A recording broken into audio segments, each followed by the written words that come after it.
Welcome to Tenor Tech, where I solve the problems you didn't even know you had. Start by opening your Maya scene and switching to component mode for accuracy. Right-click the mesh and choose face to target the polygon you want. Carefully click the face and confirm the selection highlight appears clearly.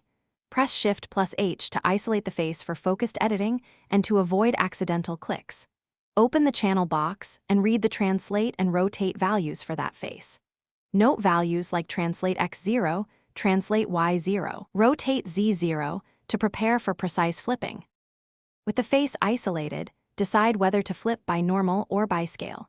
For a mirror flip, set scale X to -1 in the channel box to invert geometry across the X-axis. If the face shows shading issues, go to normals and choose reverse to flip the face normal direction. After flipping, use modify freeze transformations to reset scale back to 1 while preserving the flipped geometry.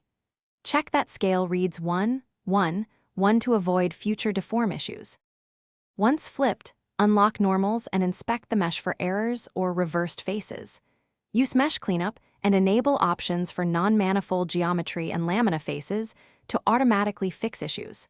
If you flipped a face on a separate object, combine objects as needed using mesh combine. Then remove construction history with edit delete by type history to finalize geometry. Finally, open the UV editor and inspect UV shells. Use UV layout to Thanks for watching. Subscribe to keep your life in tune.